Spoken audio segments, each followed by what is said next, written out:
Kryetar, ja, këto ditë jena të përjetu një ajër t'jashtëzakonshëm në kryeqytet. Jo veç Prishtina, jo veç Kosova, po krejt bota kam probleme me ajrin, mirë, po ajri i ndotër na u ka bu si shqetësim. Na u ka bu shqetësim i madh.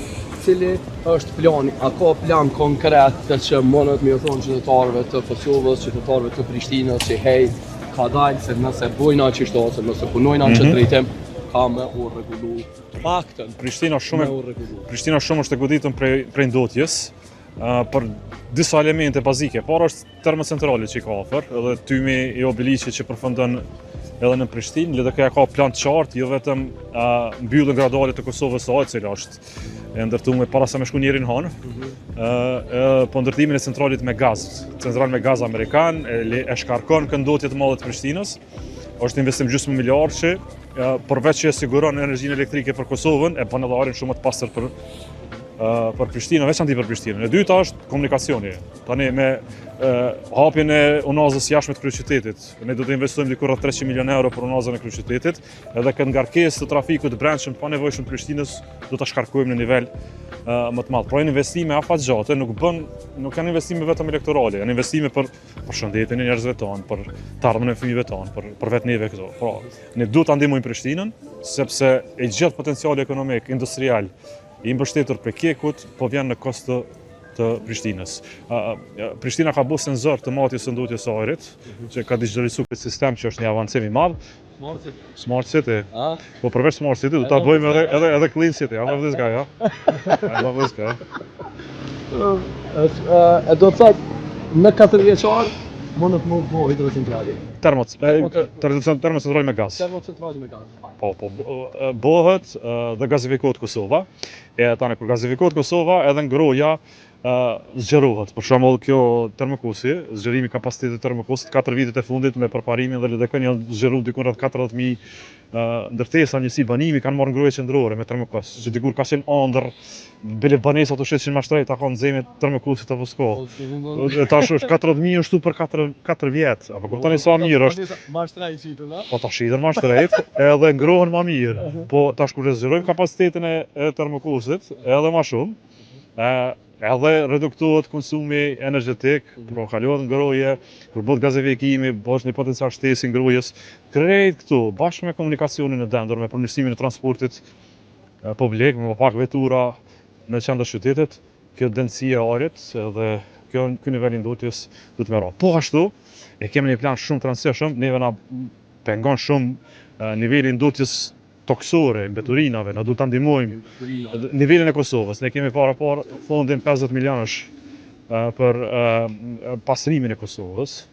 Do të jetë fond i rregullt, në mënyrë që Kosova të jetë e pastër dhe ta mbajmë jashtë Kosovën siç e mbajmë shtëpinë brenda. Ne shtëpitë kemi shumë të pastra brenda. Edhe si dalim jashtë shtëpisë dhe jashtë oborrave, ekziston një nivel i ndotjes edhe toksore, nuk kam fjalën vetëm për ndotjen e ajrit. Jena me një pikë tjetër të kryeqytetit e kena bënë përshkrim shumë mirë nëpër rrugë prej fillimit atje prej shesheve e kena ardhur te një shesh tjetër, po para se me dalë me fol për këtë sheshin këtu, po duhet ta bëjmë një pyetje që është shumë e rëndësishme për nisim me kryetarin, sepse është fjala për mësimin gjatëvitor. Mësimi gjatëvitor ka nisur ka shkolla, ka dalë në 10 shkolla, në 12 shkolla, është në kryeqytet, është do jetë shumë mirë në kryeqytet, po shohim se çish po shkon, kryetar tregona pak sa e vështirë sa u një vështirë mësimi gjatëvitor.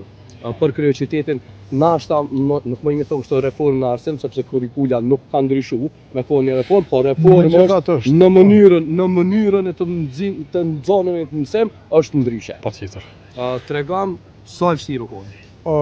Normal që kjo kërkon një planifikim nga njerëz profesional, njerëz që dinë, duhen edhe mujnë edhe shtyjnë proceset përpara. Kam pas një ekip të mrekullueshëm me Jehona Lushakun, dhe ne që kemi shtyjë fillimisht 5 shkollat e para, pastaj 12 tjerat, sepse aq na ka leju kapaciteti fizik për shkolla në Prishtinë, po e kemi tash 4 vitet e ardhshme do të kemi të gjitha shkollat në mësim territor, sepse kjo transformohet automatikisht në aspektin financiar, por secila familje që ka një fëmijë në sistem territor, është sikurse me allon 200-300 euro në muaj. Pra kjo është ajo ideja e transformimit ku njerëz përfitojnë ngritën vlera shoqërore.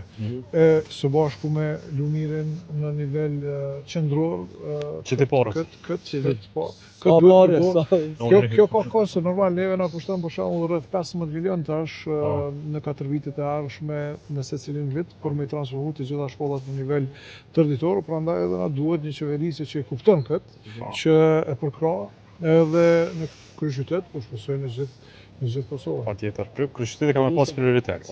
Tani ju mund të thoni është e plot, por është hap gjigant në reformën e arsimit, sepse fëmijët në shkollat publike të Prishtinës tash kanë shujtat në grota, ushqen me shujtat në grota, rrinë tetor në shkollë, kanë aktivitete ekstrakurrikulare, pra është hap i marrë, e kemi nisur në 12 shkolla në Prishtinë dhe modelin që dëgjoni mësimin tërditor që flet secila parti në secilën komunë është modeli i Prishtinës. Po ky që po flitet tash.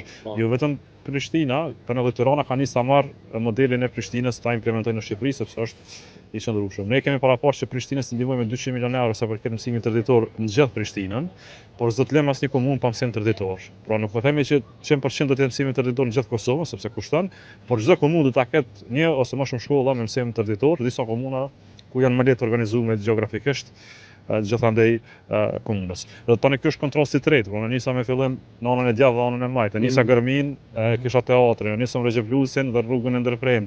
Edhe tani keni mësimin tërditor te Fajkonica dhe jashtë qeni, trashëgimi kulturore, shikoni çka ka ndalë me ky shesh, a monument para një viti. Në festat e fundvitit ka qenë plot jetë, koncert, rini, muzikë, gjallëri, aktivitet. E ata ku t'len blokada, e kanë bllokuar financiarisht sepse parë s'ka pas komuna këtë pjesën në vetëm e rregullu, edhe që ja kjo është trashëgimia e Kosovës. Merren në mend ku vitin 2025 me nal njërin mos me bë punë. Që ku vinë, domethënë e nal që asfalti, duke na kaluar me kerre, pa njëtë në Prishtinë, nuk s'ka pas sa trashëgimie këtu. Edhe që ata kanë marrë punën në inspektor, për një shesh që ka mund të më bëjë shembull. Me pas sheshi sa i bukur është, i projektuar çaq i mirë është, se kur të përfundon, kena me shesh me budallakin që kena harxhu me njerëz që sa s'punojnë çu vet, veç bllokojnë edhe ndalin. Po e kanë bllokuar mënyrë jashtëligjore. Ajo është jashtëzakonisht e vërtetë. Po du me fol për qerrët, apo i bojnë qerrët, se janë konja shumë qerrë të cilat brenda një mandati duhen më bëu, sa më herët për objekte s'ka lidhje se i bojnë shpejt. Konja shumë qerrë. Jo, 80 qerrë janë 80 shtëpi. 80 qerrë janë 80 shtëpi. Po përveç. Në ndërtimin e kapacitetit. Në shtëpi, qerrë dhe shtëpi. Po jo, në arsirën fizike. Si ndërtu të shtëpi, dhe ka lagje në Kosovë, në Prishtinë që ti marrojnë ka 500 shtëpi. Për 4 vjet ne shteti mos më marrë 80 qerrë në këtë Kosovë. Po kjo ambicia duhet me ndërru, që të ambicia duhet me thy se bëhet, se ndërtim nuk kemi të thonë kena me shumë njerën hanë. Pra po, përshëndetje, 80 qerrë dhe kena me ndërtu. Po tash kur thonë edhe kapacitete fizike, do të fëmijët me që dërguar qerrë dhe më herët. Se fëmija sodit nuk është sikur na përpara kur jam nis klasën e parë në shkollë dhe më njoftuar me shkollën me 6 vjet. Tash edhe më herët duhet më njoftuar me sistem shkollor, se janë më të avancuar, besa më inteligjent, shumë mirë që janë më inteligjent, më të avancuar, kanë shumë jetë.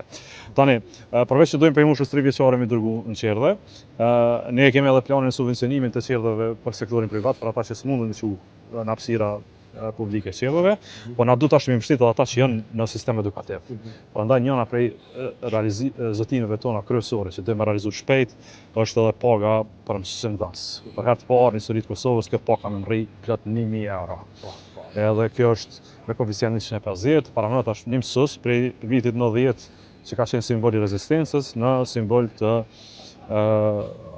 zhvillimit ekonomik. Një çift që punon sot në arsim mund të ketë 2000 euro fyra mujore, dhe kjo besoj që është arritja më e madhe shoqërore e Kosovës. Se çifti mësimdhënësve në 90-at ka qenë bukur në vështirësi, e kanë marrë sistemin edukativ, shtëpi shkolla që i përmende, e tani le të jetë një motor zhvillimit për të ardhmen. Po ashtu, sa i përket në rritjen e pagave kemi për 80.000 shërbys publik, për gjithë, për zjarrfeks edhe faleminderit. Faleminderit. Për gjithë shërbys publik, për 80.000 shërbys publik, edhe një kategori të veçantë, përshëndetje. Një kategori të veçantë kemi për pensionistët.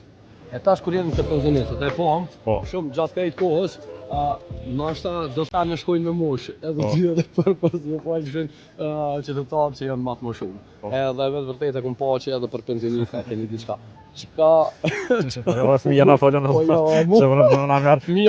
fëmija mu. A na tha fillim të rijeni. Tha vota shumë plakën prej qatë tjetë i si tua. Jo në tash. Kështë ka të ndonë, kalu 45 minuta me ne. Ja, kësh. Të regam për pensionista, çka ka për pensionista, e di e kom gjyshin pensionet, 100 vjet i ka po. Edhe 100 tjera. Inshallah. Inshallah të një. Pensionet për pensionistat jo kontributanës janë nivel dëshpërues, para 150 euro muaj. Ja, na si gjeneral do të pas një përgjegjësi për ta. Se janë familjar tonë, gjyshet tona. Ne dojmë me rrit pensionet 100%, po për 150-300, e di që s'është mjaftueshëm. Por le të themi një shef pensionistësh i merr 600 euro në muaj, do të ishte një farë lehtësimi për përballimin e moshës së pleqërisë. Kjo rritje vjen graduale, nuk vjen në njëherë vitin e parë, se Kosova s'ka mundësi financiare. Të mëdha vitin e parë bën 200 euro, vitin e dytë 250 dhe vitin e tretë bën 300 euro. Po gjysh jo, do të bëj 130. Për është gjë s'ka ngritur. në rregull është. 300 euro muaj është në rregull është. Nashta duhet me bëhet edhe një për gjithë ata që i bojnë kanë 100 vjet. Ajo është një dhuratë e veçantë. Po dhuratë e veçantë që kanë mri. Dhuratë e veçantë, që gjyshi apo një vjetër ja merr parë. Ato komuna e jep ato dhuratë. Bravo, po pëlqen shumë. Djam faleminderit shumë për këtë punë që keni gjetë, edhe që kena diskutuar bashkë, shpresoj me pas sukses në procesin për drejtorin. Me ardhë dhe jo si papadimin për 28 Ja, na duhet të qenë real, jo me premtime të mëdha, duhet të qenë real me dash Kosovën. Me pas ide për Kosovën dhe mbi gjitha energjia. Ne kemi një listë shkëlqyeshme, ne kemi një program të qartë për secilin sferë, po mbi gjitha kemi energjinë me bë punë. Tash koha me bë punë si gjenerat për këtë vend, edhe me lënë shajt të madhe që mbahet mend për transformimin e madh të Kosovës. Kosova gjithmonë e them është vend shumë i vogël me qenë kaq i varfër. Edhe me qenë kaq i fund për gjithçka tjetër. Meriton më tepër, meriton një jetë, meriton investime dhe meriton arritje të jashtëzakonshme, sepse 1 milion banor të rritun i kemi, 1,5 milion me gjithë fëmijë, është pak a shumë një paralagje një qyteti ku në Evropë e kalojmë vëmendjen ose i kemi mend. Në 1,5 milion është dashur këtë Kosovë me pas. Është dashur migra. Migra. Është dashur me migra. Dhe s'ka arsye na më marr tash këtë farë pezmin e madh dhe helimin e madh që e kemi, se është i kot, po na harxhon kohë, po na merr energji, s'es përpara asgjë në asnjë fushë. Pra faleminderit shumë që na dha mundësinë edhe me elaboru këto çështje në shesh, mes një ambienti shumë të mirë, të njerëzve një feste që po na vjen shpejt. 1, 2, 3.